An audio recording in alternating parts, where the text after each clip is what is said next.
Budget के अंतर्गत आप व्यय की कितनी मदें होती हैं, इन व्यय की मदें को इस पीडीएफ के अंतर्गत आप देख सकते हैं और प्रमुख योजनाओं पर किया गया परिव्यय को आप इसके अंतर्गत देख सकते हैं। आपके पास इधर देखिए केंद्रीय बजट 2020-21 के विषय में बजट पत्रों का संक्षिप्त विवरण जो आपके पास समरी है, ये आपके पास ऊपर ही रखी गई है। इससे आपको समरी जरूर एक बार देखना होगा। मुख्य विशेषताएं जो आपके हाइलाइट्स है उनको देखना इंपॉर्टेंट होता है। ठीक है, बजट भाषण, बजट एक नजर में, वार्षिक वित्तीय विवरण जो आपका एनुअल पूरा आपका जो फाइनेंशियल स्टेटमेंट्स होते हैं, किस पे कितना खर्च करना आप इसके अंतर्गत देखेंगे।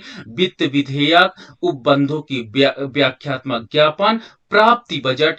तो ये आपके पास सारी चीजें देखिए। इसके बाद आप इसमें राजकोषीय नीति विवरण जो अभी मैं इसके बाद का लेक्चर लूंगा जब आपका राजकोषीय नीति बताएंगे हम लोग, तो उस पर डिस्कस करेंगे। कहते हैं निर्गम परिमाण रूपरेखा और घोषणाओं की कार्यान्वयन की स्थिति की जो वर्तमान में स्टेटस है, वो सारी चीजें आप यहां पर देख सकते हैं। ठीक है, तो ये आपका हिंदी में सारा बजट यूनियन बजट के नाम से आप देख सकते हो। indianbudget.government.in आपका बजट ग्लैंस के नाम से आप इसमें सारी पीडीएफ अवेलेबल हो जाएगी। तो ये पॉइंट आपको नोट रखना पड़ेगा कि आपको इसके लिए कोई मैगजीन या अन्य डेटा सोर्स को आप मत यूज करिएगा। आप एथेंटिक चीजों का मटेरियल आप यूज करेंगे। तो आपको ये चीज आप जरूर नोट रखिएगा, केंद्रीय या यूनियन बजट के पेज पे जाकर के, और इसी में इकोनॉमिक सर्वे भी मिल जाएगी आपको। इसी पेज पे इकोनॉमिक सर्वे भी मिल जाएगी। और कब जब भी बजट का आप अध्ययन करिए तो पिछले साल का इकोनॉमिक सर्वे का अध्ययन करना इंपॉर्टेंट हो जाता है, क्योंकि उससे हमको ये पता चल जाता है कि पिछले वर्ष जो हमारे पास इकोनॉमी में क्या परफॉर्मेंस रहा, किस सेक्टर में हमने कितना खर्च किया, और उन सारे पॉइंट्स को उसमें हाईलाइट्स किया जाता है। और अचीवमेंट कितना रहा, हमने जो इतना बजट हमारे पास आया, उस बजट को खर्च करने के बाद हमारे पास अचीवमेंट कितना आया, इन सारी चीजों का इसमें विश्लेषण होता है। देखिए बजट भाषण और पिछले केंद्रीय बजट, आप यहां पर टैब में जाएंगे, सारा पिछला केंद्रीय बजट आपको मिल जाएगा। तो इस प्रकार यहां पर आपको जितना एथेंटिक डेटा होगा, ये आपका होमवर्क आपका हो जाता है कि इसको आप डाउनलोड करेंगे। और हम आज आपके साथ इन्हीं डेटा का डिस्कशन आपके साथ करेंगे, आपका इन्हीं डेटा का आपके साथ विश्लेषण करेंगे। तो चलिए सबसे पहले हम लोग करते हैं बजट एक नजर में। पीडीएफ में इसको देखता हूं। ठीक है, ये बजट एक नजर में आपका है। बजट का इसमें सार दिया गया है। ठीक है, बजट का सार के संपूर्ण बातों को इसमें समाहित किया गया है, और संपूर्ण बातों को आपको हिंदी और इंग्लिश दोनों मैटर्स इसमें मिल जाएगा। ठीक है, तो इसमें देखो जैसे आपके पास है बजट 2021-22 में बुनियादी सुविधाओं के विकास में निवेश करके अर्थव्यवस्था को बढ़ाने के प्रति सरकार वचनबद्ध है। तो इसमें आपके पास जो गवर्नमेंट देखिए बुनियादी सुविधाओं को बढ़ाने की बात कर रही है। ठीक है, जो आपके पास, और इसके अंतर्गत जो देखो बुनियादी सुविधाओं में आपका कैपिटल इन्वेस्टमेंट होगा, और कैपिटल इन्वेस्टमेंट करने के लिए जो आपके पास पूंजीगत व्यय है, बजट में अनुमान 2020-21 में 34.5%, यानी आपका 1 करोड़ रुपए में, अधिकतर करोड़ रुपए में डेटा नहीं पूछा जाता, परसेंटेज में पूछा जाता। ये पॉइंट आप हाईलाइट रखिएगा, नोट रखिए। बढ़ोतरी करके संपुट किया गया है। तो कितना आपका इंफ्रास्ट्रक्चर, जो आपका बेसिक्स इंफ्रास्ट्रक्चर है 2000 में, कितना आपका एक्सपेंडिचर करने का है, तो आपका ये एक डेटा बन जाता है। 34.5% एक्सपेंडिचर करने की बात की गई है।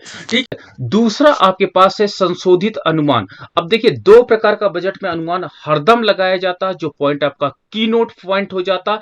एक आपका नॉर्मल होता, एक आपका रिवाइज्ड होता। रिवाइज्ड यानी संशोधित अनुमान की बाद में गवर्नमेंट क्या करती है, मिनिस्ट्री उस पर फिर से डिसीजन लेती है।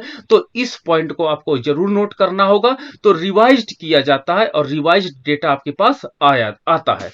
ठीक है, अब देखिए इसमें जो आपके पास डेटा है, आप डेटा को इसमें ये याद रखिएगा, आपके जितने परसेंटेज। अब देखिए सबसे ज्यादा इंपॉर्टेंट आपका ये टेबल आपकी आ जाती है, जो आपको सबसे ज्यादा स्टडी करनी है इस समय। जो रेवेन्यू रिसिप्ट्स हैं, रेवेन्यू रिसिप्ट्स में आपके पास ये आपके पास बजट अनुमान 2021-22, इसको आपको डेटा को नोट करना पड़ेगा। 2021-22 ये आपके पास बजट अनुमान है, ठीक है। ये कंपेयर किया जाता है 20-21 के साथ, कंपेयर करके दिया जाता है। तो इस समय 21-22 में कितना हमारे पास है, तो ये हमारे पास डेटा कुल राजस्व प्राप्तियों का जो एस्टिमेशन लगाया गया वो 17,88,424। ये देखिए, इसमें आपने देखा होगा कि सारा जो डेटा है वो पिछले साल से वृद्धि को इसमें एक्स आपका परसेंटेज में नहीं दिखाया गया, टोटल के रूप में दिखाया गया। आगे की टेबल एक हमको मिलती है जिसमें सारा डेटा का सारा डेटा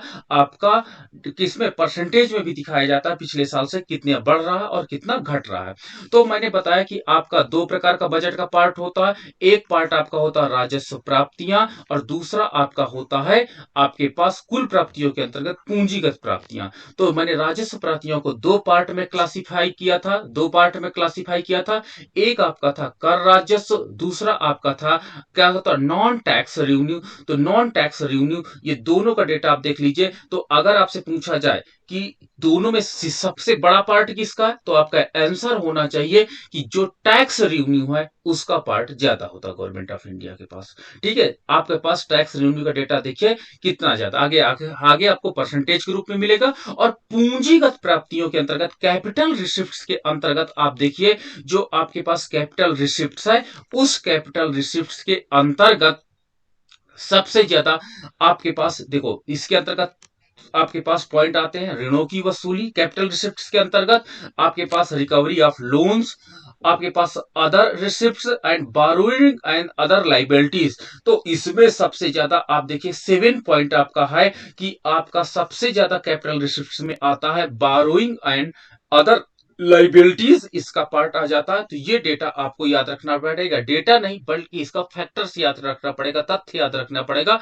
कि पूंजीगत प्राप्तियों के अंतर्गत गवर्नमेंट ऑफ इंडिया को सबसे ज्यादा कहां से आय वो प्राप्त होती है, तो आप बोलेंगे उधार एवं अन्य देयताओं से हमको प्राप्त होता है। तो बारोइंग एंड अदर लाइबिलिटीज से हमको इनकम प्राप्त होती है। तो ये दो फैक्टर्स आपको गए। तो बजट के अंतर्गत जो आपके पास कुल प्राप्तियां दो पार्ट में होती है, एक राजस्व प्राप्तियां होती हैं आपके, एक राजस्व प्राप्तियां होंगी, दूसरी आपकी पूंजीगत प्राप्तियां होती हैं। और इनमें राजस्व प्राप्तियों में सबसे ज्यादा टैक्सेबल रेवेन्यू गवर्नमेंट को कलेक्ट होता है, और वहीं पूंजीगत प्राप्तियों के अंतर्गत उधार और अन्य देयताएं गवर्नमेंट ऑफ इंडिया को प्राप्त होती हैं, जो आप यहाँ पे डेटा देख सकते हो। ठीक है, इस प्रकार गवर्नमेंट ऑफ इंडिया का जो कुल प्राप्तियां है, टोटल आपका रिसिप्ट है, एक और चार को मिलाने के बाद टोटल रिसिप्ट हमारे पास है वो कितना, ये आपके पास टोटल रिसिप्ट, इतनी इनकम वो रिसीव करेगा।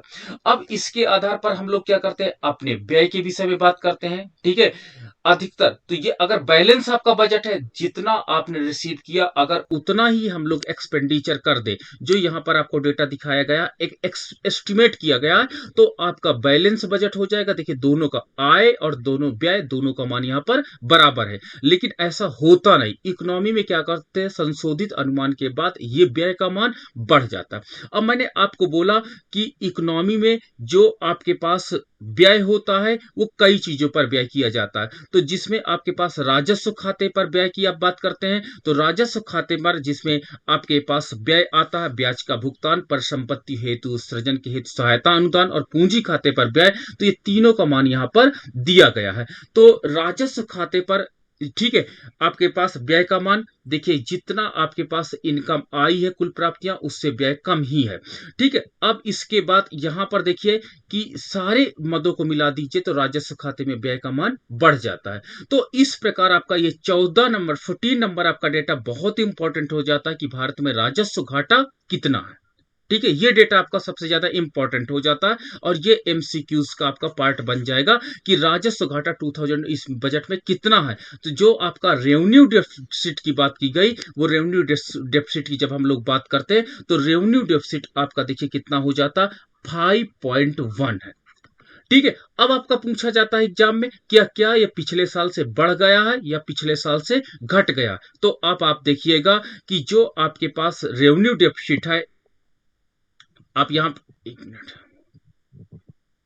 हाँ, ये जो पिछले साल के बजट का अनुमान है उससे आप देखिए कि रेवेन्यू डेफिसिट हमारी इकोनॉमी में क्या हुआ है, बढ़ गया 2.7 से बढ़कर के 5.1 आ जाता। तो इस प्रकार हमारे पास जो रेवेन्यू डेफिसिट हमारे पास लगभग बढ़ गया है। और एक यहां पर पॉइंट आप ये नोट करिएगा, प्रभावी राजस्व घटा, इफेक्टिव रेवेन्यू डेफिसिट क्या होता है, संशोधित करने के बाद 4.1 हुआ है। राजकोषीय घाटा जो आपका फिस्कल डेफिसिट की बात हम लोग करते हैं, तो फिस्कल डेफिसिट 6 पॉइंट आपका 8 हो जाता है। प्राथमिक घाटा प्राइमरी डेफिसिट जो आपकी बात होती है वो 3.1 हो जाता है। तो इस प्रकार हमारे पास ये डेफिसिट का जो कॉन्सेप्ट होता है, जो डेफिसिट आपके पास मैंने तीन प्रकार के बताए थे, और ठीक है वो तीनों प्रकार के डेफिसिट का मान यहां से आप कैलकुलेट कर सकते हैं। ये डेटा आपको अपडेट करना बहुत इंपॉर्टेंट हो जाता है, मोस्ट इंपॉर्टेंट आ जाता। ये आपके पास बजट में ये प्रश्न आपके जरूर आते हैं, ये पॉइंट आपको नोट रखना पड़ेगा। ठीक है, इसके बाद अब आपके पास सबसे ज्यादा इंपॉर्टेंट जो क्वेश्चन एग्जाम से में आता है, रुपए कहां से आता है। ठीक है, यही आपका होता है कि जो हमारे पास रेवेन्यू होती है वो कहां कहां से आती है। ठीक है, तो अब आपके पास देखिए रेवेन्यू कहां से आती है, इसका डेटा आपको इसमें इन्होंने मदे नहीं दिखाई, देखिए ना इसमें आगे चलो मदे मिलेगी। ये जो आपका ये इसमें पाई डायग्राम है, इसको पाई डायग्राम के नाम से जाना जाता है। पाई डायग्राम में ये 18 पैसे, ये पैसे इसमें रेवेन्यू का सोर्स है, इसमें आना चाहिए बट इसमें आ नहीं रहा है। और ये खर्च कहाँ होता है, अच्छा है तो यही तो है आपका, हाँ ओके, इसी को तो हाँ, ये आपका कुल प्राप्तियों के अंतर्गत जो आपके पास सबसे आता है पैसा, जो आपका आता है फर्स्ट पॉइंट आपका आ जाता है आपका ये, हाँ, उधार तथा अन्य देयताओं से आ जाता है। देखिए सबसे बड़ा पार्ट आपका हो जाता है 36 पैसे।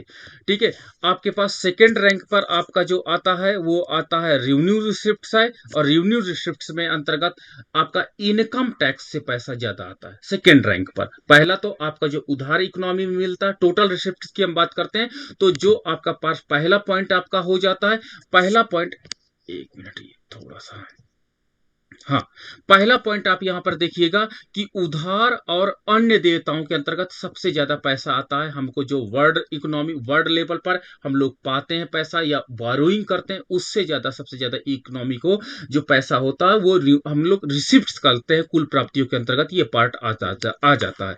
तो जो ये आपका ब्राउन कलर है सबसे ज्यादा ये पार्ट है। सेकेंड पार्ट पर आपका आ जाता है इनकम टैक्स, इनकम टैक्स से जो आपका पास मनी आती है वो 14 पैसे आ जाती है। ठीक है, थर्ड रैंक पर आपके पास कारपोरेट टैक्स है, निगम कर से पैसा आता है। तो एग्जाम में ये बहुत इंपॉर्टेंट एमसीक्यूज पूछा जाता है कि सबसे ज्यादा हमारे पास जो कुल प्राप्तियों हैं उसमें शेयर किसका है। तो आप पहला पॉइंट, आप ये पहला पॉइंट है, दूसरा आपका इनकम टैक्स, और तीसरा आपके पास निगम कर। ये पॉइंट आप ऑर्डर में याद रखिएगा।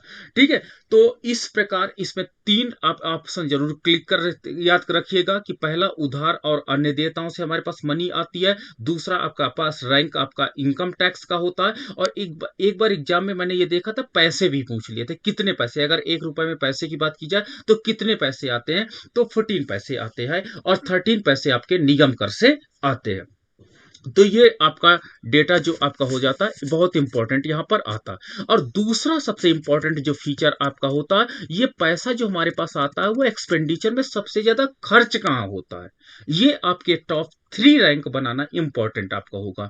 ठीक है, तो इसमें आप देख सकते हो कि जो हमारे पास पैसा आता है वो खर्च कहां पर होता है। तो देखिए सबसे ज्यादा खर्च जो आपका इकोनॉमी में होता है वो ब्याज की अदायगी में होता है।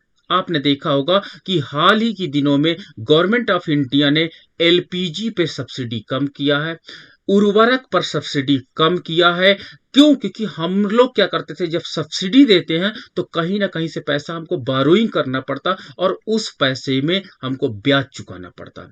ठीक है, तो अब आप देखो कि ब्याज का जो इंटरेस्ट पेमेंट है हमको इकोनॉमी में सबसे ज्यादा करना पड़ता है, जो एक डेवलपिंग इकोनॉमी में बहुत प्रॉब्लम की बात है कि आप नेशनल इनकम का 20% केवल ब्याज की अदायगी में, ना तो आपका मूलधन समाप्त हुआ, ना तो इकोनॉमी में अदर आपने अदर इकोनॉमी के सेक्टर में ग्रोथ किया, बल्कि ब्याज चुकाना एक प्रकार से जो हमारे पास पूंजी होती है उसको क्या कहते हैं कि आपके पास एक ऐसी मद है जो नॉन प्रोडक्टिव एसेट्स को जनरेट करती है। यही तो नॉन प्रोडक्टिव हो गया, मतलब कि क्या हुआ, आपने 20% इनकम को केवल किस पे खर्च कर रहे हैं, क्योंकि गवर्नमेंट ऑफ इंडिया के पास लोन बहुत अधिक है, इसलिए उन लोन की मदों पर केवल हम लोग ब्याज पे चुकाते हैं। तो आपने देखा होगा, इसलिए गवर्नमेंट ऑफ इंडिया ने टारगेट बनाया, डिसीजन बनाया कि हमको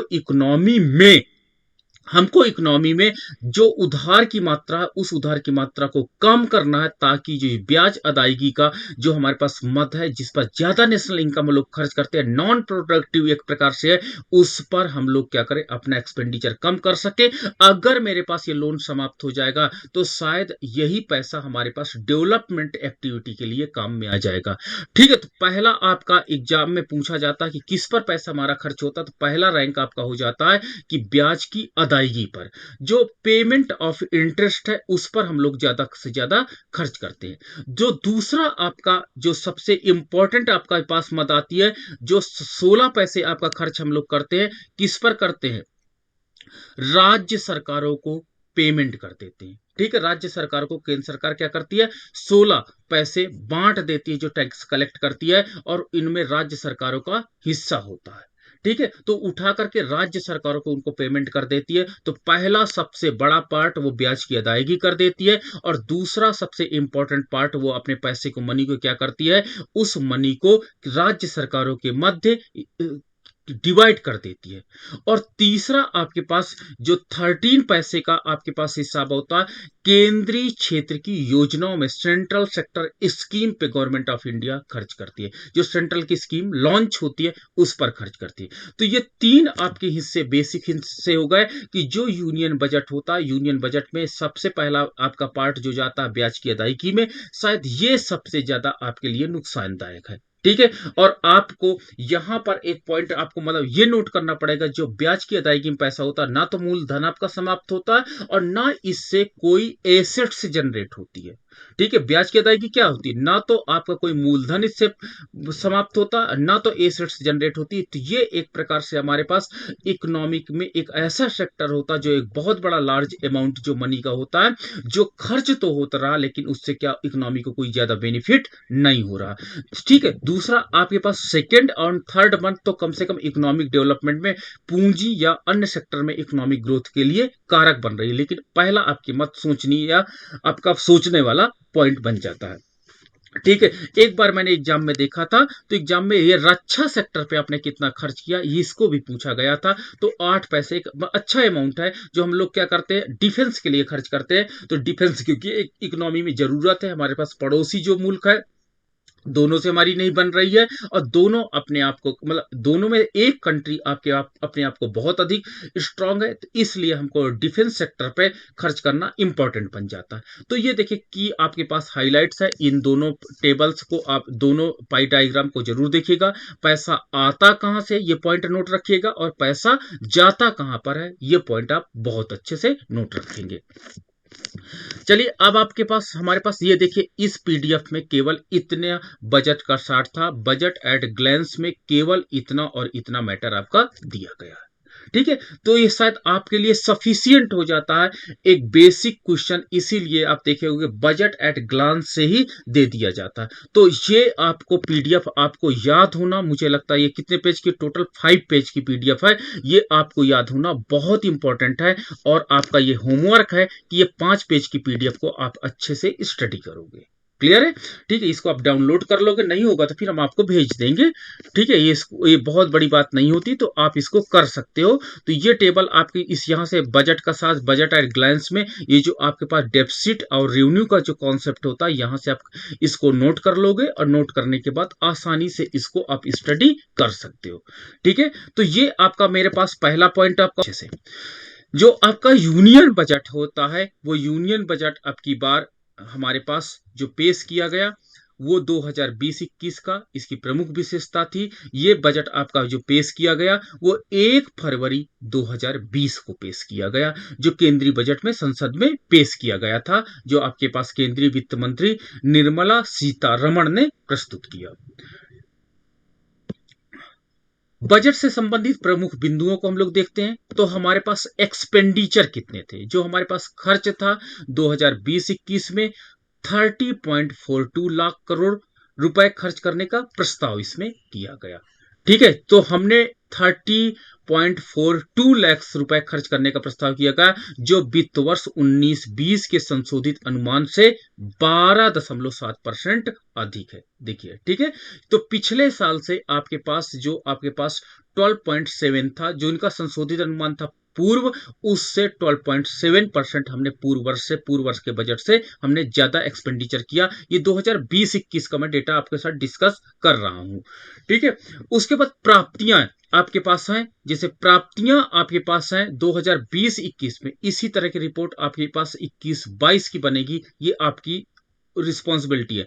2020-21 के लिए केंद्र सरकार ने 22.46 लाख करोड़ रुपए की प्राप्ति का अनुमानित किया। तो देखिए, 22 लाख रुपए हमने पाने का टारगेट बनाया था, और खर्च करने का टारगेट कितना था हमारे पास?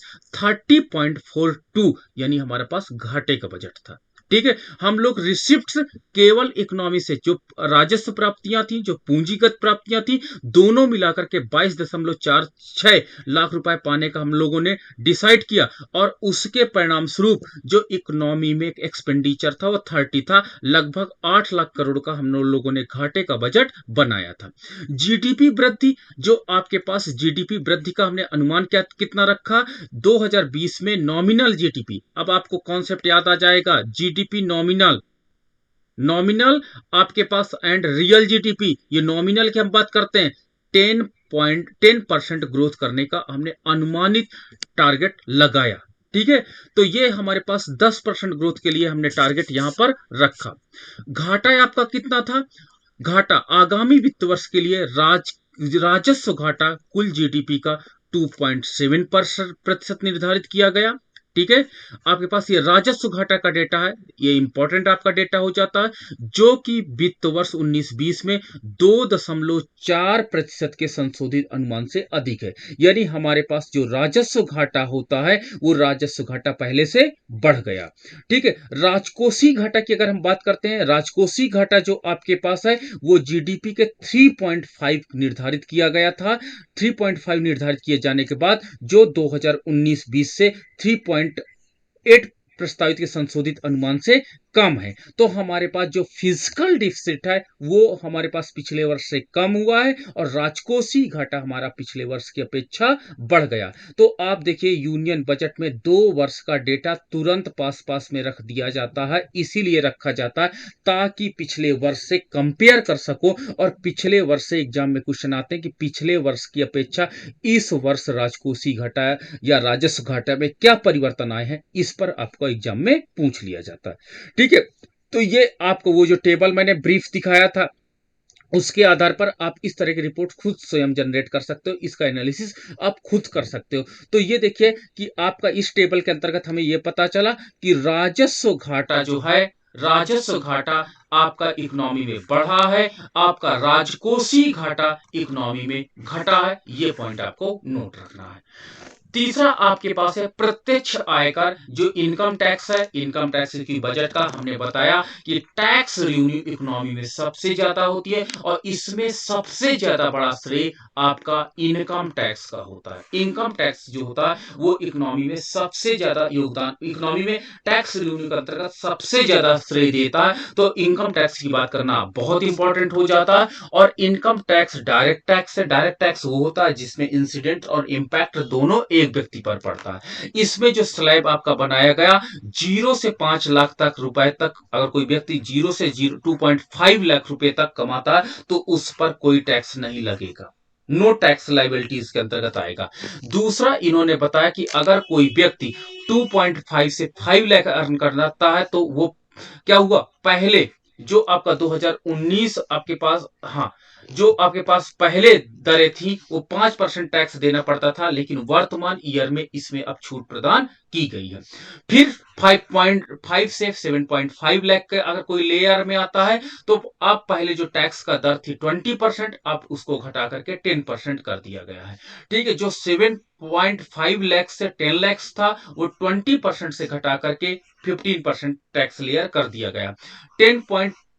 10 से 12.5 लाख से जो 30% टैक्स लाइबिलिटीज के अंतर्गत आता है वो अब 20% कर दिया गया है। और आपके पास 12.5 या 12.5 लाख से आपका 15 लाख का जो टैक्स लेयर है उसको घटा करके 25 कर दिया गया। और 15 लाख से ऊपर कोई व्यक्ति कमाता है तो पहले 30% टैक्स लगता था, अभी भी 30% टैक्स लग रहा। तो आप इस टैक्स के नेचर को अगर आप डिस्कस करते हैं तो देखिए, टैक्स का नेचर आपका यहां तक तो टैक्स बढ़ता जाता है और इसके बाद टैक्स आपका क्या हो जाता है, फिक्स हो जाता है। तो आपके पास कुछ टैक्स का जो लेयर बनेगा कुछ इस तरह का ये टैक्स का लेयर बनेगा इसमें। ठीक है, आपके पास ये डिग्रेसिव टैक्स आपको रिप्रेजेंट करेगा। डिग्रेसिव टैक्स ये बताता है कि इकोनॉमी में जैसे जैसे आय बढ़ती है वैसे वैसे टैक्स का रेट बढ़ता है, लेकिन जैसे आपकी इनकम 15 लाख हो जाती है, 15 लाख से ऊपर हो जाती है, 15 लाख के ऊपर आपका जो टैक्स रेट है वो 30% पर फिक्स हो जाता है। तो ये आप इस टेबल से देख सकते हो। तो भारत में जो टैक्स का लेयर बनाया गया वो 10%, 15%, 20%, 25% एंड 30%। यानी जैसे जैसे इनकम बढ़ती चली गई, यहां पर जैसे जैसे इनकम बढ़ती चली गई टैक्स का मान भी, टैक्स रेट भी हमारा कंटिन्यू बढ़ता चला गया। ठीक है, और हमारे पास 30% that is the maximum tax level. जो 15 लाख से ऊपर कोई भी व्यक्ति यदि आपका अर्न करता है तो वो सबसे ज्यादा टैक्स लेवल के अंतर्गत आ जाता है। ठीक है, और उसके बाद आपके पास लाभांश वितरण है, लाभांश वितरण। उसके बाद स्टार्टअप, स्टार्टअप आपके पास जो आपका होगा, देखे होंगे स्टार्टअप एक प्रकार से उद्यमियों को प्रोत्साहित करने की एक योजना चलाई गई है जिसके अंतर्गत आप प्राइवेट स्टार्टअप ओपन कर सकते हैं। और इसमें गवर्नमेंट ने स्वरोजगार की बात ज्यादा की है। तो मौजूदा प्रावधानों के अनुसार 25 करोड़ रुपए तक के कुल कारोबार का करने वाले स्टार्टअप को अपने प्रारंभिक 7 वर्षों में से लगातार 3 वर्षों के लिए लाभ की 100% कटौती की अनुमानित की गई है। ठीक है, तो क्या हुआ कि जो स्टार्टअप है हमारे पास, स्टार्टअप को आपका पास सेटअप करने की गवर्नमेंट ने इसमें हिमायत किया। और इस बजट में कहा गया कि गवर्नमेंट ने कहा कि लोगों को अपना स्टार्टअप खोलना चाहिए और स्टार्टअप इंस्टेंट आपके लोकल कल्चर को, लोकल आपके पास प्रोडक्ट को इंटरनेशनल मार्केट प्रदान करने के लिए एक महती इसमें क्या हुआ, कदम उठाया गया। इसके अलावा सहकारी जो आपके पास संस्थाएं होती हैं, इन सहकारी संस्थाओं के माध्यम से हमारे पास इनको एक टैक्स में छूट प्रदान की गई है। और टैक्स में छूट प्रदान करने का के अंतर्गत, ठीक है, छूट और कटौती के बिना 10% अधिभार और 4% उपकर के साथ 22% का कर भुगतान के विकल्प को प्रस्तुत किया गया। तो जो आपके पास कारपोरेट सेक्टर है उसके लिए भी इसमें रणनीतियां आपके पास बनाई गई हैं। आपके पास इसके अलावा विदेशी निवेश के लिए कर रियायत किया गया, ताकि जो हमारे पास फॉरेन डायरेक्ट इन्वेस्टमेंट है, फॉरेन डायरेक्ट इन्वेस्टमेंट है, ठीक है, विदेशी निवेश है। याद रखना, विदेशी निवेश दो प्रकार का होता है, मैंने आपके साथ डिस्कस किया था कि फॉरेन डायरेक्ट इन्वेस्टमेंट होता और फॉरेन इंस्टीट्यूशनल इन्वेस्टमेंट होता, जिसमें फॉरेन डायरेक्ट इन्वेस्टमेंट बहुत अच्छा होता। तो गवर्नमेंट क्या करती है, क्योंकि फॉरेन डायरेक्ट इन्वेस्टमेंट से देश में बिना उधार लिए पूंजी आ जाती है, बिना उधार लिए पूंजी आ जाती है, तो जिससे मुझे ब्याज पेमेंट नहीं करता, गवर्नमेंट को ब्याज पेमेंट नहीं करना पड़ता। तो हमारे पास जो लाइबिलिटीज आपने देखा होगा कि बजट में हमको जो ब्याज ज्यादा पेमेंट करना पड़ रहा था, उस ब्याज पेमेंट से हम लोग बच जाएंगे अगर विदेशी एफडीआई के रूप में पूंजी लेकर के हमारी इकोनॉमी में आ जाएंगे। तो इसलिए गवर्नमेंट ऑफ इंडिया चाहती है कि मुझे पूंजी की आवश्यकता है, इकोनॉमी में कैपिटल की बहुत अधिक इंपॉर्टेंस है, जरूरत है। इसलिए गवर्नमेंट ऑफ इंडिया चाहती है कि इकोनॉमी में जो हमारी अर्थव्यवस्था है उसमें फॉरेन कैपिटल तेजी से आए और हमको वो कैपिटल लोन न लेना पड़े। इसलिए देखिए कि इस बजट में उन्होंने विदेशी निवेश के लिए कर रियायत प्रदान किया है, जो एक प्रकार से बहुत ही अच्छी बात है। और इन्होंने क्या किया, पूंजीगत लाभांश तथा पूंजीगत लाभों में 100% छूट देने का प्रस्ताव किया गया है। ठीक है, तो 100% इनका ब्याज लाभांश और पूंजीगत लाभांश में 100% छूट देने की बात की गई, किसको, विदेशी निवेश के लिए। तो इससे विदेशी निवेशक अट्रैक्ट होते हैं और भारतीय अर्थव्यवस्था में अपने निवेश के लिए आगे आते हैं। अगला इसमें कहा गया सस्ते मकान। आपने देखा होगा आवास योजना इस पे चलाई गई है और इसके अंतर्गत जो आपके पास सस्ते मकान है उनको इसके अंतर्गत प्रोवाइड करने की बात की गई है। ठीक है, विवाद विश्वास योजना, विवाद विश्वास योजना आपके पास इसमें लागू की गई ताकि जो आपके पास जो टैक्स जो करदाता होते हैं उनसे जो कोई विवाद होता तो उनको विश्वास में लेने के लिए इस योजना को चालू किया गया। और इसके अंतर्गत अगर आपने टैक्स टाइम पर नहीं पेमेंट किया, ठीक है, टैक्स आपने टाइम पे पेमेंट नहीं किया तो आप पेमेंट कर दीजिए और ब्याज तथा दंड से पूरी तरह छूट दिया जाएगा। गवर्नमेंट ने कहा कि आपको ना तो हम पेनाल्टी लगाएंगे ना तो कोई इंटरेस्ट लगाएंगे, अगर आपने टाइम से टैक्स को पेमेंट नहीं किया। तो विवाद विश्वास योजना चालू की गई ताकि जितने जो टैक्स लाइबिलिटीज व्यक्ति हैं वो अपना टैक्स टाइमली जमा कर सके। ठीक है, तो इसके अलावा इस बजट में जो आपके पास अप्रत्यक्ष कर से संबंधित काफी सुधार किए गए, जिसमें जीएसटी से संबंधित सुधार को भी अपनाया गया। सीमा शुल्क आपके पास था, सीमा शुल्क पर इन्होंने डिसीजन लिया और सीमा शुल्क आप देखिएगा आयात शुल्क को 10% से घटा करके 5% किया गया इस बजट में। और नीतिगत विशेषताओं में आप देखिएगा जो आपका ये पार्ट इंपॉर्टेंट हो जाता, एग्रीकल्चर ऋण की अगर मैं बात करता हूं तो केंद्रीय बजट में 15 लाख करोड़ रुपए कृषि ऋण प्रदान करने का लक्ष्य रखा गया, क्योंकि हमारे इकोनॉमी में agriculture sector most important sector होता और एग्रीकल्चर सेक्टर पर इंडस्ट्री सेक्टर डेवलपमेंट करता। अगर एग्रीकल्चर सेक्टर को हम तेजी से डेवलप करेंगे तो हमारे पास इंडस्ट्रियल सेक्टर तेजी से डेवलप होगा। इसलिए गवर्नमेंट ऑफ इंडिया ने 15 लाख करोड़ रुपए का एग्रीकल्चर लोन देने की बात कही। और ये 15 करोड़ रुपए का जो एग्रीकल्चर आपका लोन होगा वो इकोनॉमी को बूस्ट करने के तेजी से काम में आएगा। इसलिए गवर्नमेंट ऑफ इंडिया ने इस पे बहुत अधिक फोकस किया कि जो हमारे पास एग्रीकल्चर सेक्टर है, जो अधिकतर क्या होता मानसून का जुआ कहा जाता, उस पर अधिक इन्होंने खर्च करने की बात इसमें कही है। दूसरा, पीएम किसान लाभार्थी को केसीसी योजना, ठीक है, किसान क्रेडिट कार्ड योजना आपने देखा होगा। किसान क्रेडिट कार्ड किसी को याद हो 1998 ना, तो ये 1997-98 की जो आपके पास इस योजना थी, इसमें लागने का प्रस्ताव फिर किया गया पीएम किसान लाभार्थियों को। ठीक है, और नाबार्ड की पुनर्वित्त योजना को विस्तार देने की इसमें बात की गई है। ठीक है, पुनर्वित्त योजना फिर से वो इनकम देंगे। ठीक है, और नीली अर्थव्यवस्था आपके पास ब्लू इकोनॉमी। अब ब्लू इकोनॉमी तो आपको जितनी क्रांति है, ठीक है, आपने एग्रीकल्चर में जितनी क्रांति होती है उस सारी क्रांति को एक बार रिवीजन कर लेना और उन क्रांति को हम आपके साथ, ठीक है। तो इसमें नीली क्रांति के लिए देखो पूरी आपकी इकोनॉमी में सबसे ज्यादा अगर मैं शेयर करूं तो फूड में, अगर मैं मछली की बात करता हूं तो साउथ इंडिया में जो फूड कंजप्शन में सबसे ज्यादा पार्ट आपका आता है मछली, और नॉर्थ इंडिया में मैंने फूड कंजप्शन में सबसे ज्यादा देखा है आलू ना। ये सबसे ज्यादा महती भूमिका निभाते हैं और इकोनॉमी में बहुत अधिक रोल अदा करते हैं। इसलिए गवर्नमेंट ऑफ इंडिया ने नीली क्रांति पर बहुत अधिक फोकस किया है और नीली क्रांति पर 2024-25 तक मत्स्य निर्यात को 1 लाख करोड़ रुपए बढ़ाने का टारगेट इन्होंने बनाया कि 1 लाख करोड़ रुपए तक हम मछली को एक्सपोर्ट करेंगे, तथा वर्ष 2022-23 तक देश में 20 लाख टन मत्स्य उत्पादन का लक्ष्य किया गया। तो हमारे पास जो आपके पास इकोनॉमी है उसमें इसको सप्लाई बढ़ाने की बात कही गई और इंटरनेशनल मार्केट है उसमें मत्स्य पालन को, मत्स्य निर्यात को एक्सपोर्ट करने की बात की गई। ठीक है, किसान रेल, ठीक है। अब देखो जो हमारे पास क्या होता, आपको सबसे ज्यादा प्रॉब्लम इकोनॉमी में देखते होंगे, जो हमारे पास अल्पकालीन बाजार है, अति अल्पकालीन बाजार कहोगे ना, अति अल्पकालीन बाजार। अति अल्पकालीन बाजार वो बाजार होता है जिसका पूर्ति रेखा लंबच के समानांतर होता है। ठीक है, यानी इसमें टाइम लाइबिलिटीज बिल्कुल नहीं होती हैं। तो इनको अगर टाइमली, अगर गांव से शहरों तक टाइमली पहुंचा दिया जाए तो शायद किसानों का लाभ बढ़ जाएगा ना।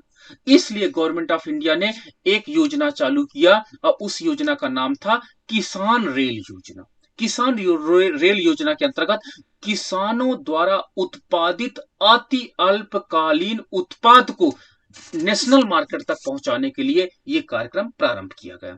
ठीक है, जिसके अंतर्गत आपका दूध, मांस, मछली जैसे जल्दी खराब होने वाले उत्पादों के लिए बाधा रहित राष्ट्रीय प्रतिशीतन आपूर्ति श्रृंखला, ठीक है, आपके पास याद रखना कोल्ड स्टोर इसको बोलते हैं, कोल्ड स्टोर, कोल्ड स्टोर इसको बोला जाता, कोल्ड स्टोर की बात की गई। और साथ ही साथ सार्वजनिक तथा निजी भागीदारी से पब्लिक प्राइवेट पार्टनरशिप के माध्यम से भारतीय रेल द्वारा किसान रेल सेवा शुरू करने का प्रस्ताव इसमें किया गया। इस बजट में। ठीक है, इसमें एक प्रेस और मालगाड़ियों में प्रतिशीतक डिब्बे वही कोल्ड स्टोर वाले डिब्बे लगाने की बात की गई, ताकि इनके जो प्रोडक्ट है ये प्रोडक्ट खराब ना हो सके और नेशनल मार्केट में टाइमली पहुंच जाए, ताकि किसानों की इनकम बढ़ सके। तो ये गवर्नमेंट ऑफ इंडिया द्वारा इस बजट में कुछ नया किया गया, ताकि हमारे जो एग्रीकल्चर प्रोडक्ट है जो अति अल्पकालीन बाजार के अंतर्गत आता है उसको टाइमली पहुंचा सके, हम कहां पर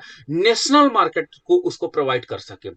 नागरिक उड्डयन मंत्रालय द्वारा कृषि उड़ान योजना की शुरुआत की गई। ये लो, केवल रेल तक नहीं बल्कि कृषि उड़ान योजना भी शुरुआत की गई है, ताकि ठीक है ये आपके पास पूर्वोत्तर और जनजातीय क्षेत्रों के जिलों को के कृषि उत्पादों को बेहतर मूल्य दिलाने के लिए, ठीक है आपका मूल्य दिलाने के लिए राष्ट्रीय और अंतर्राष्ट्रीय दोनों हवाई मार्गों पर सेवा का संचालन किया जाएगा। तो ये अभी तो चालू किया गया है, किसके लिए आपसे एग्जाम में पूछा जा सकता, पूर्वोत्तर के लिए और जनजातीय क्षेत्रों के लिए, उत्तराखंड जैसे राज्यों के लिए भी चालू करना बहुत इंपॉर्टेंट है, क्योंकि यहाँ पे फ्लोरिकल्चर जो फूल की खेती होती है ये एग्रीकल्चर प्रोडक्ट होता है और इसका इंटरनेशनल मार्केट बहुत अच्छा होता है। अगर ये आपके पास पहाड़ी राज्यों में, पूर्वोत्तर राज्यों की जगह इसको पहाड़ी राज्यों में चालू कर देते तो शायद मच बेटर होता, हो सकता है ये प्रायोगिक दौर पर हो। तो पूर्वोत्तर राज्यों में अभी चल रहा है, आप बाद में ये आपके पास पहाड़ी राज्यों में चल जाए, यहां पर जो आपका पास फ्लोरिकल्चर होता है, जो आपके पास मसालों की खेती होती है, बहुत अच्छा इंटरनेशनल मार्केट में प्रोडक्ट उत्पादन आपका इनकम दिला सकती है। और जनजातीय क्षेत्रों से इनके कृषि उत्पादों को बेहतर मूल्य दिलाने के लिए, ठीक है बेहतर मूल्य दिलाने के लिए कदम उठाया जा रहा है। अगला आपके पास हॉर्टिकल्चर की बात करते हैं, बागवानी क्षेत्र की बात करते हैं, तो विपणन और निर्यात को बेहतर बनाने के लिए एक उत्पाद एक जिला की नीति अपनाई गई है। ठीक है, निर्यात को बेहतर बनाने के लिए, और इस योजना के तहत सभी तरह के पारंपरिक जैविक और नवोन्मेषी उर्वरकों को संतुलित प्रयोग करके जैविक प्राकृतिक एकीकृत खेती को बढ़ावा देने की बात की जाएगी गई है। और आपने देखा होगा जैविक उत्पादों के ऑनलाइन राष्ट्रीय बाजारों को मजबूत बनाया जाएगा। तो जैविक कृषि के अंतर्गत बागवानी खेती का जो विपणन है, मार्केटिंग है और एक्सपोर्ट को प्रमोट करने की बात इसमें की गई, और इसके अंतर्गत योजना चलाई गई एक उत्पाद एक जिला, यानी एक जिले को एक उत्पाद के अंतर्गत स्पेशलाइज बनाया जाएगा। ठीक है, मान लीजिए कोई एक ऐसा डिस्ट्रिक्ट है जिसमें कोई पर्टिकुलर प्रोडक्ट तो बहुत अच्छा होगा, तो उस जिले को केवल उसी में स्पेशलाइज हमको करना है, ये टारगेट इसमें बनाया गया और उसको हम लोग अच्छी मार्केटिंग करेंगे, ये गवर्नमेंट ऑफ इंडिया ने टारगेट रखा है। पीएम कुसुम योजना का विस्तार, पीएम कुसुम योजना का विस्तार किया गया। इस योजना के तहत 20 लाख किसानों को सौर ऊर्जा पंप लगाने के लिए गवर्नमेंट ने प्रोत्साहित करेगी। 20 लाख किसानों को इसके अंतर्गत टारगेट बनाया गया, क्योंकि आपके पास जो ट्यूबवेल्स होते हैं उसमें सबसे ज्यादा बिजली का कंजप्शन होता है, और साथ ही साथ ट्यूबवेल्स जो आपके होते हैं वो आपके पास एक इकोनॉमी के लिए इंपॉर्टेंट हो जाते हैं, क्योंकि एग्रीकल्चर सेक्टर में सिंचाई के लिए बहुत आवश्यकता पड़ती है। तो 20 लाख किसानों को सब्सिडी के अंतर्गत, ठीक है सौर ऊर्जा पंप लगाने का बात कही गई, और 15 लाख किसानों को ग्रिड से जुड़ने पर पंप सेटों को सौर ऊर्जा चलित बनाने में सहायता दी जाएगी। ठीक है, अगला आपके पास है ग्राम भंडारण योजना। ठीक है, इस योजना के अंतर्गत नाबार्ड इसके अंतर्गत हेल्प करेगा। कृषि भंडारों, कोल्ड स्टोरों तथा प्रशीतक वैन सुविधाओं का नक्शा बनाया जाएगा तथा उन जियो टैगिंग की जाएगी, तथा किसानों के लिए स्वयं सहायता समूह सेल्फ हेल्प ग्रुप के माध्यम से द्वारा भंडारण व्यवस्था संचालित की जाएगी। देखो आज भारत में अनाज, जब आप एक रिपोर्ट देख लो कि भारत में अनाज की उत्पादन की कमी नहीं है बल्कि इसके भंडारण की कमी है। इसलिए हमारे पास जैसी बारिश हो जाती है या अन्य चीज हो जाती है उसके परिणाम स्वरूप हमारा अनाज नष्ट हो जाता है। तो इसमें ग्राम भंडारण योजना चालू की गई, ताकि बड़े बड़े बफर स्टॉक ना हमको बनाना पड़े जो आपके पास फूड कॉर्पोरेशन ऑफ इंडिया बनाती है, बल्कि गांव पे ही इसको लागू किया जाए। इसके लिए हम लोग सेल्फ हेल्प ग्रुप तथा नाबार्ड द्वारा इसको मेंटेन किया जा रहा है।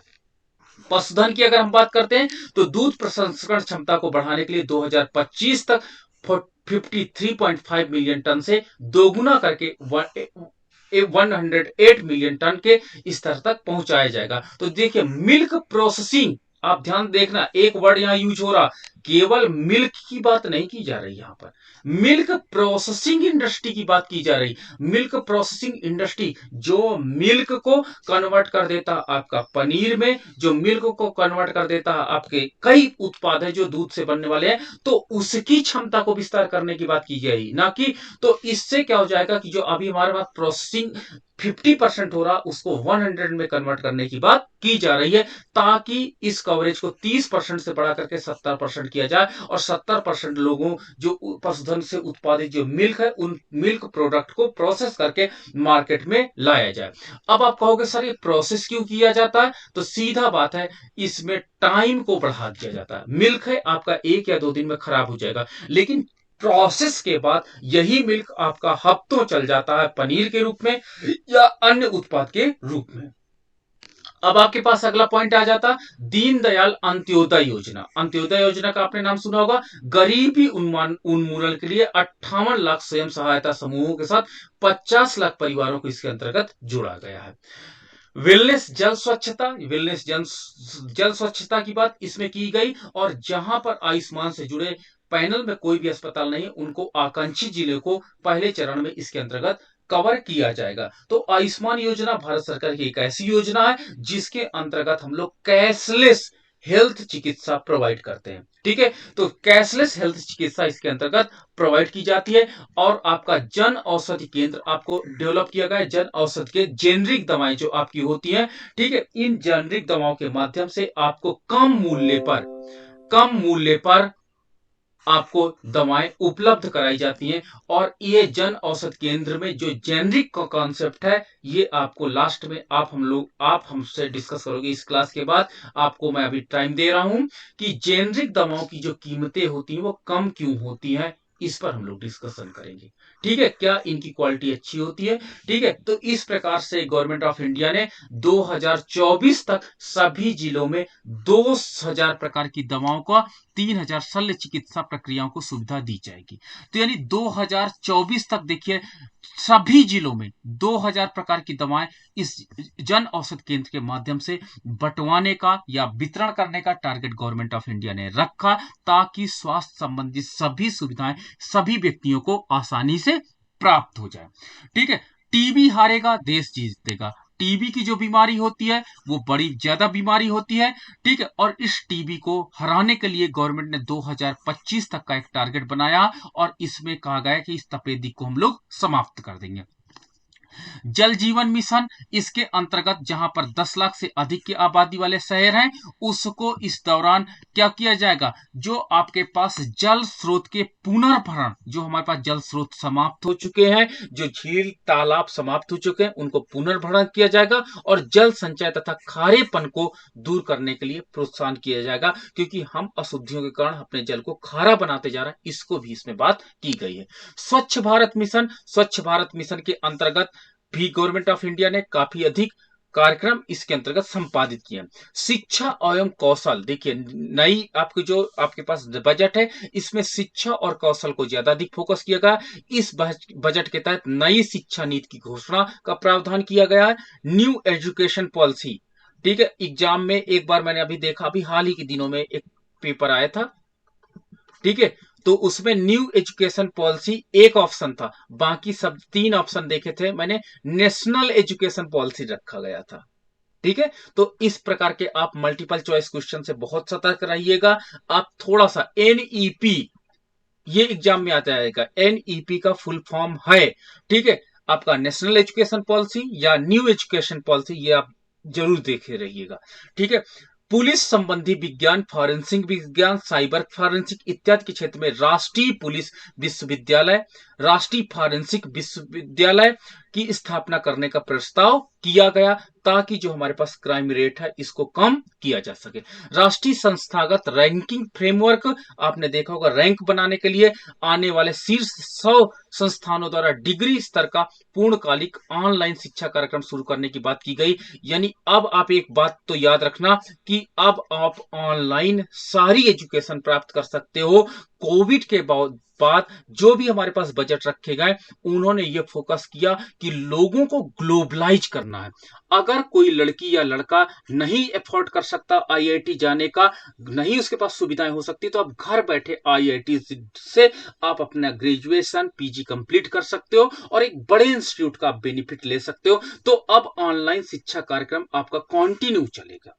ठीक है। इसके अलावा बजट में सार्वजनिक निजी भागीदारी व्यवस्था के साथ एक मेडिकल कॉलेज को मौजूदा एक जिले अस्पताल से संबद्ध करने का प्रस्ताव किया गया कि एक मेडिकल कॉलेज को एक डिस्ट्रिक्ट के अंतर्गत एक आपके कहते हैं जिला अस्पताल से, कहते हैं ना गवर्नमेंट सेक्टर में जो आपके पास डिस्ट्रिक्ट हॉस्पिटल होते हैं इसमें क्वालिटी नहीं होती, चलिए एक मेडिकल कॉलेज को गवर्नमेंट ऑफ इंडिया जोड़ने जा रही। अब आपके पास एक प्रकार का ये रिसर्च सेंटर काम करेगा और शायद सबसे बेस्ट मेडिकल सुविधाएं उपलब्ध होंगी। इस कार्यक्रम के तरह इंडसेट को एशिया और अफ्रीका देशों में शुरू करने की बात की गई। चलिए इकोनॉमिक डेवलपमेंट की बात करते हैं। तो देखिए निवेश को मंजूरी के लिए प्रकोष्ठ स्थापित किया गया ताकि इन्वेस्टमेंट तेजी से बढ़े। ठीक है। इसके अलावा वर्ष आपके 5 नवीन स्मार्ट सिटी को विकसित करने का इसमें टारगेट रखा गया है। वर्ष 2020-21 से लेकर के 2023-24 तक 4 वर्षीय कार्यान्वयन अवधि के साथ 1480 करोड़ रुपए का अनुमानित परिव्यय के साथ राष्ट्रीय तकनीकी वस्त्र मिशन प्रारंभ किया जाएगा। जो हमारे पास क्लॉथ प्रोडक्शन है उसको बढ़ाया जाएगा। ज्यादा निर्यातकों का वितरण सुनिश्चित के लिए नई योजना निर्विक प्रारंभ की गई है। ये आपका इंपॉर्टेंट हो जाता है, एमसीक्यूज में आ जाएगा। ठीक है। निर्विक प्रारंभ की जाएगी। गवर्नमेंट ई मार्केट प्लेस यानी जैम के कारोबार को बढ़ाकर के 3 लाख करोड़ रुपए के स्तर पर पहुंचाने का इसमें टारगेट रखा गया है। प्रधानमंत्री ने जीरो डिफेक्ट जीरो इफेक्ट विनिर्माण विजन के अनुरूप सभी मंत्रालयों में गुणवत्ता मानक जारी किया है। अगर मैं होता तो इस पर प्रश्न बनाता कि जीरो डिफेक्ट जीरो इफेक्ट किससे संबंधित है। पहला ऑप्शन रखता मैं गुणवत्ता, दूसरा रखता मात्रात्मक वृद्धि, तीसरा मैं ऑप्शन रखता निर्यात में वृद्धि के लिए और चौथा रखता इन्वेस्टमेंट बढ़ाने के लिए। ठीक है। अगर मैं प्रश्न बनाता तो ये बनाता जीरो डिफेक्ट जीरो इफेक्ट किससे संबंधित है। ठीक है। तो इसके अंतर्गत मंत्रालय गुणवत्ता इंप्रूव करना चाहता है, तो ये गुणवत्ता पॉइंट आप जरूर याद रखिएगा। ठीक है। अवसंरचना का विकास, देश में अवसंरचना का विकास किया जाना चाहिए। अवसंरचना का विकास का मतलब होता है इंफ्रास्ट्रक्चर डेवलपमेंट की बात की गई और इसमें 6500 से अधिक परियोजनाओं को वर्गीकरण किया गया है। ठीक है। और इसके अंतर्गत जो आपके पास लगातार इकोनॉमी में जरूरत वाली आपके पास इंफ्रास्ट्रक्चर है उसको डेवलपमेंट की बात इसमें की गई है।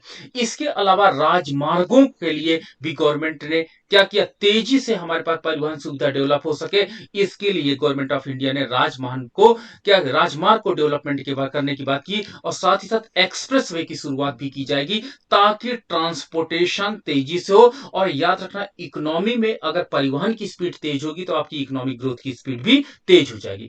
इसके अलावा गवर्नमेंट ऑफ इंडिया ने भारतीय रेल पर भी बहुत अधिक फोकस किया और भारतीय रेल को डेवलपमेंट करने की बात कही गई है। ठीक। भारतीय जो रेलवे आपके पास पूर्वोत्तर में नहीं पहुंची है बल्कि और भी जगह जहां पे मेट्रो ट्रेन नहीं चल रही है वहां पर इसको लागू करने की बात की गई है। इसके अलावा पत्तन, आपका हवाई अड्डा, विद्युत, स्मार्ट मीटर को बढ़ावा देना, बिजली की जो आपके पास प्रॉब्लम आ रही है अब आपके पास कोई मीटर रीडिंग करने नहीं आएगा। आपके घरों में का जो मीटर होगा वो ऑटो होगा, डिजिटल होगा और वो ऑटोमेटिक रिपोर्ट भेज देगा कितना बिजली का कंजप्शन हुआ। बिजली वितरण कंपनियों में सुधार के लिए विभिन्न उपाय इसके अंतर्गत किए गए हैं और साथ ही साथ स्मार्ट मीटर के अंतर्गत आपको प्रीपेड मीटर की भी बात कही जा रही है कि अब आपको रिचार्ज कराना पड़ेगा, जितना आप मीटर रिचार्ज कराएंगे उसी के अनुरूप आपको बिजली मिलेगी। इसके अलावा ऊर्जा में राष्ट्रीय गैस ग्रिड को भी वर्तमान में इतने किलोमीटर जो आपके पास 16,200 किलोमीटर है उसको 27,000 किलोमीटर की बात की गई है। और नई अर्थव्यवस्था न्यू इकोनॉमिक डेवलपमेंट की बात की गई। भारत नेट के माध्यम से इस वर्ष 1 लाख ग्राम पंचायतों को फाइबर टू द होम से जोड़ा जाएगा। ठीक है, ग्राम पंचायतों को, ताकि डिजिटल इकोनॉमी के कॉन्सेप्ट को हम लोग उजागर कर सके। वर्ष 2020 में भारत नेट कार्यक्रम के लिए 6000 करोड़ रुपए का प्रस्ताव किया गया था। नए और उभरते क्षेत्रों समेत विभिन्न प्रौद्योगिकियां और ज्ञान अनुवाद क्लस्टर स्थापित किए जाएंगे। भारत के जेनेटिक लैंडस्केप की मैपिंग के लिए व्यापक डेटाबेस के सृजन के लिए 2 नवीन स्तर के राष्ट्रीय विज्ञान योजनाओं का शुभारंभ किया जाएगा।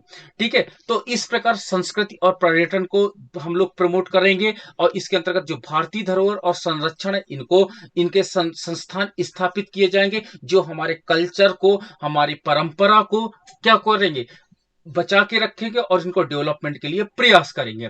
ठीक है, आपके पास जो स्थानीय संग्रहालय हैं, उनको डेवलपमेंट करने की बात की गई है, जिसमें 5 पुरातत्व स्थल है, इनको विकास किया जाएगा, जिसमें राखीगढ़ी, आपका हस्तिनापुर, आपका शिवसागर, आपका धौलावीरा एंड आदिल आदिल जरूर, ये 5 जो आपके पूरा स्थल है, इनको क्या हुआ कि इनको संग्रहालय के रूप में स्थापित करने की बात इस बजट में किया गया। कोलकाता में ऐतिहासिक टकसाल टकसाल जहां पर आपके कॉइन्स होते हैं ना, मुद्रा विषयक और व्यापार पर एक संग्रहालय स्थापित किया जाएगा। झारखंड के रांची में एक जनजातीय संग्रहालय की स्थापना की बात इसमें की गई है। अहमदाबाद के निकट हड़प्पा युग के नौवहन स्थल लोथल में पोत परिवहन मंत्रालय द्वारा एक पोत संग्रहालय की स्थापना की जाएगी। तो देखिए, ये हमारे पास कल्चर, जो आपके पास परंपरा है, उसको बचाने की बात इसमें की गई है। यही नहीं, भारत सरकार ने जो हमारे पास पर्यावरण, उस पर भी कार्य किया, और जो हमारे पास अत्यधिक कार्बन उत्सर्जन वाले विद्युत संयंत्र हैं के लिए निर्धारित मानकों के अनुरूप चलाने के लिए तथा खाली भूमि के वैकल्पिक उपयोग का प्रयोग किया है, कि जो गवर्नमेंट ऑफ इंडिया की जो खाली भूमि होती है, उसका कोई अन्य प्रयोग किया जाए। ठीक है, आप देखे होंगे रेलवे के किनारे, आपके पास हाईवेज के किनारे गवर्नमेंट ऑफ इंडिया की कितनी लैंड खाली पड़ी रहती है, या अन्य लैंड भी होती है जो बहुत अधिक मात्रा में खाली पड़ी रहती है। इस पर भी पुनर्विचार करने की बात की जा रही है। अगला, 10 लाख से अधिक जनसंख्या वाले बड़े नगरों में स्वच्छ वायु सुनिश्चित करने के लिए राज्यों द्वारा बनाई जा रही योजनाओं को कार्यान्वयन करने की बात कही गई है। अभिशासन, ठीक है, अभिशासन के अलावा वित्तीय क्षेत्र में बैंकों के लिए गवर्नमेंट ऑफ इंडिया ने काफी अधिक इस बजट में प्रावधान किया है। राजकोषीय प्रबंधन में जीएसटी से संबंधित उन्होंने काफी अधिक जो 15वां वित्त आयोग लागू हुआ, उसमें अपनी पहली रिपोर्ट इसमें प्रस्तुत किया, और इसमें क्या हुआ, जो वित्तीय वर्ष 2019-20 के बजट में जो आपका राजकोषीय घाटा है 3.8% लगाया गया था अनुमान। 2020-21 के बजट में इसे 3.5 करने का अनुमान लगाया गया है, जो 2020-21 के सुधारों का एक बड़ा हिस्सा होगा। तो याद रखना, सरकार चाहती कि राजकोषीय घाटा का मान कम से कम हो। हम जो बाहर से लिए गए लोन है, ठीक है, मैंने आपको क्या बोला था कि जो हमारे पास ऋण लेते हैं, जो पूंजीगत ऋण लिए जाते हैं, वही आपका एक प्रकार से राजकोषीय घाटा होता है, और गवर्नमेंट राजकोषीय घाटा को कम करना चाहती है, और इसलिए ताकि ब्याज पर जो किया गया व्यय है वो कम मैं कर सकूं, इसलिए ये टारगेट, एक बड़ा टारगेट रखा जाता है, जो 3.8 से घटा करके 3.5 रखने की बात की जा रही है। ठीक है, इसके अलावा हमारे पास ये आपके पास बजट का मैंने आपके साथ सारा डिस्कस किया। ठीक है, ये करंट बजट है, इसको आप जरूर देखिएगा। अगर ये आपके पास पीडीएफ फाइल अवेलेबल नहीं है, तो मैं इस पीडीएफ फाइल को आपको अवेलेबल करा दूंगा, ताकि आप इसके मेन पॉइंट्स को, 9 पेज का ये 9 मेन पॉइंट्स है, इन